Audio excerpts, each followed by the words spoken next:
Candice, the idea of what it means to unlimit a child. So I think that what we must recognize is that a child has to have a great foundation. So we don't want to have a limiting behavior. So if a child doesn't have early childhood development, we limit what their potential in life is because we're not allowing all of their brain architecture to have all of the synapses actually meet. So that's when we talk about limiting a child, because we want them to have an unlimited potential. So if you start off with the foundation being strong, you know that you can actually grow roots and you can have a tree that can be anything it wants to be. So ascend to wherever it needs to be. But I think that the problem that we have in this context is that with early childhood development, it is a proven system.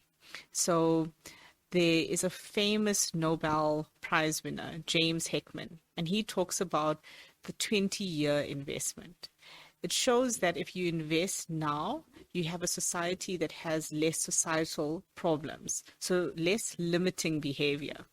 So when they looked at children that were born and children that had access to early childhood development, so it meant that the education system was good, their nutrition was good, their development was good, and they had adults in their life that cared for them, it changed their whole trajectory. So all of those children did well in life. And when we talk about well in life, it's not about having a fancy car or fancy house or lots of money in the bank. It's actually about having a child that grows up into an adult that is content. So they have everything that is necessary for them to thrive on their own. And I think that's where we have this challenge as such. So we have this challenge that we have where people don't have access to early childhood development. And what has actually happened is now we have things like teenage pregnancy. And you may ask the question, teenage pregnancy, is that because you don't have early childhood development? In a way, yes, because you don't have access to making certain decisions. So now you make the decision from a risky association. Perhaps you don't have the parental involvement. Then we look at things like crime. So sometimes crime can actually be because we don't have access to opportunities. So sometimes people commit crime because it's an easy way to gain access. Now, if you don't have a proper education system and you didn't have ECD, you can have a life of crime. However, what's really interesting and important about the Heckman equation is the fact that the converse is true. Countries that have supported early childhood development, and there are a number, have societies that have less crime. They also have less taxes because they're not paying for jails, they're not paying for teenage pregnancy, they're not paying for all of these healthcare problems that come with a lack of ECD. So it's a very interesting equation if you had to look at, if we invest now, what our future can look like as a country. It's quite interesting that we are having multiple conversations around the role of ECD centers, the potential for children. There are many programs. There's, for example, the EQ program, the Department of Basic Education supports, that brings project-based learning into schools at an early environment. There is, for example, other than the Unlimited Child Foundation, there are other organizations that's trying to onboard ECD centers so that they can become compliant. There are so many people doing so many things with the child at the center of it. Why do you think that there are still these glaring gaps, that we still hear of children falling through the cracks? We still hear about the missing middle. We still see children that are vulnerable. With everybody pulling in so many resources, if you unpack the amount of CSI spending that goes into ECD centers, we're talking billions of rands, but yet there's still these problems. So, it's such a good question because we definitely still see these problems. And it actually goes to the point of when was the investment taking place? Because what we're seeing is an outcome of this. Very recently, we had a situation where we were looking at our attendance number in the ECD classroom. So we were working with our practitioners and trying to understand these attendance numbers in November, especially October, November. And we had a circumstance in northern KZN where the practitioners said that it was because the parents were not bringing their children to the center. So we asked the question and said, the parents, is a child-headed household, or is it a granny that's not bringing? Because, you don't hear of it's not a conventional nuclear family. And then we realized, the teacher said, no, because, they're writing their matric exams. And this was such an interesting element. So the mothers or fathers of these little children were children themselves. So if you look at if that investment happened all those years ago, we would have seen the reward of it. And I think now that we're making strides in this, and especially early childhood development has a place on the table, we are going to reap the rewards in a number of years. It just takes a very long time. We also need to look at our system, and we need to make sure that we're working in conjunction with each other, that we're not fighting against each other. The Unlimited Child, for example, and quite a number of ECD sector organizations, we should always understand that we're working with governments, people. It is civil society. So how do we integrate the systems that are available? How do we make sure that ECD centers can get registered so they can access a subsidy? And when they can access a subsidy, how do we make sure that that subsidy is paid? Because that's another conversation in itself. But I think the most important thing to recognize is the investment has to happen. We have to be a little bit patient, and we cannot work in silos from each other. We have to work together. There's a couple of things that you mentioned that I want to unpack, because I think in your statement there's challenges that I don't think, and you'll agree with me, that one of the things you talked about is we actually need to work together and we need to stop working in silos. That's currently not happening, number one. Number two, the kind of subcontext to your talking point is that if all these so-called experts, and you're an expert and your organization has been doing this for so long, you all have insights, it also then means that the agendas are very different. So how do we get people that are not talking to talk? How do we get the research and the data to support that conversation? Because you'll find that if I speak to you, speak to different organizations, their data sets are very different, even though it feels on the surface that they're all kind of playing in the same space. So how do we get the leaders to talk, have meaningful dialogues that don't take 30, 40, 50 years?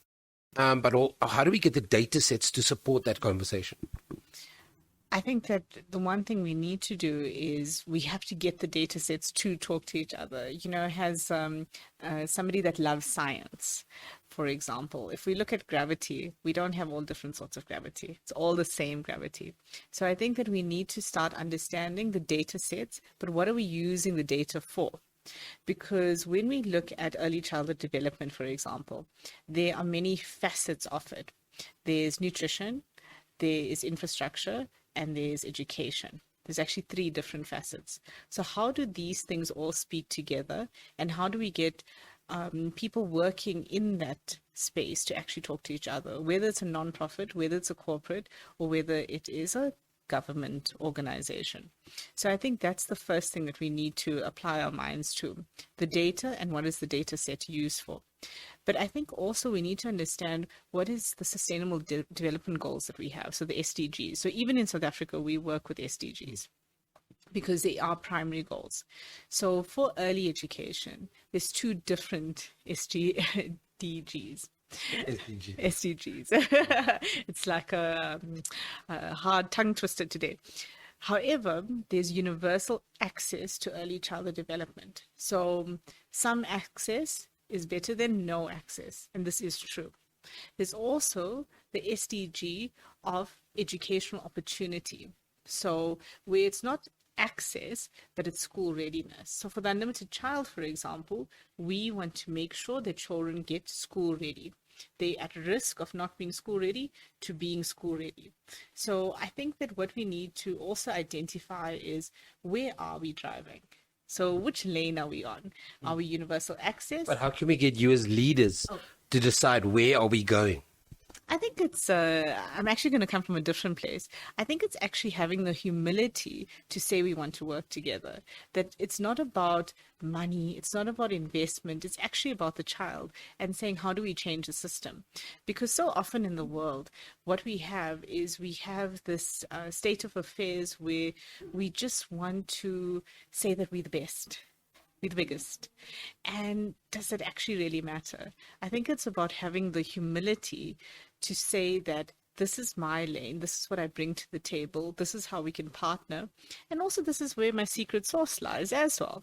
Because as organizations, there is an element where we thrive because we know what we're doing.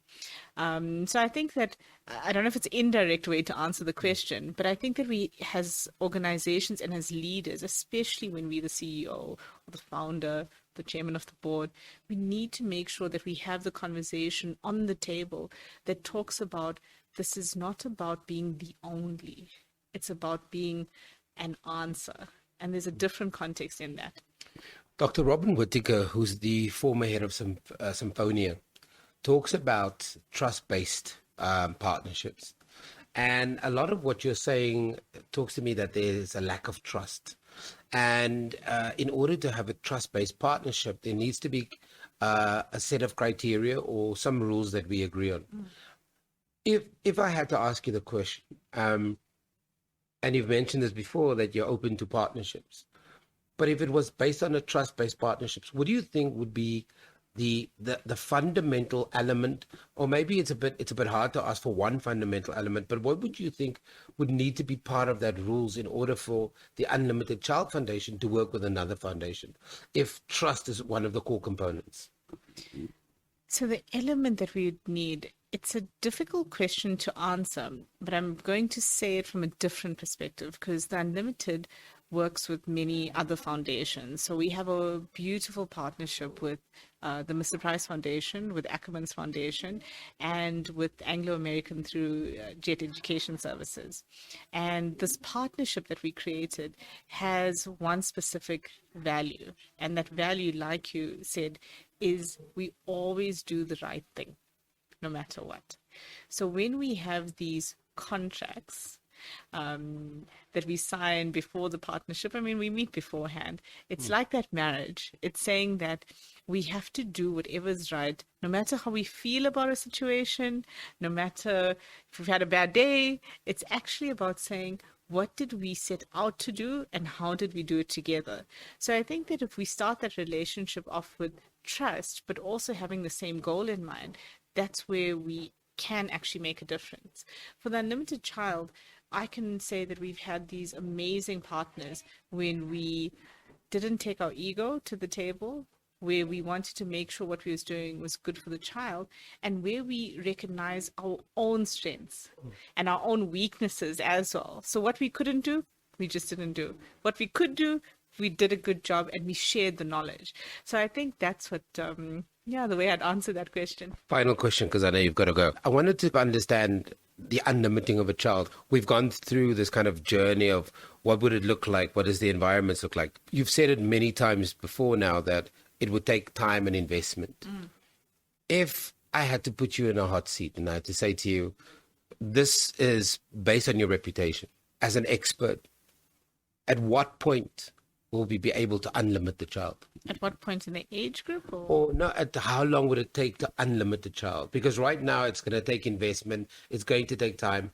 But at which point will we be able to say our children no longer have limits? I think that it's a difficult question to answer. I want to take it a step backward. How do we unlimit the mother of that child? So I think that's where we need to start off. So when we look at a child is born into an environment. Now, let's go back to the future. My sci-fi coming into this. When we go back to the future, how do we unlimit the mother when she's born? So if I look at it in that perspective, I think that we unlimit a child at age 0, when they come out the womb, and when we give them the best chance for success. As a society, we create an environment that works for them. And I think if I can also say, it's about how we do things as a country and the systems that we take, so the strides. So for me to answer that question, I think it's we unlimit the behavior on day dot. That's when it can be unlimited. But to answer the question specifically, I think that when we can say we've done our job is when the child actually gets to age 18, gets to age 19, and has a society that actually works, that has a dream, that can have a foundation. So I think that for me, I would definitely say at adulthood. I'm not sure if it's the right answer or the wrong answer, but it's my opinion to be honest. No, for sure. I appreciate it. Thank you very much for your time.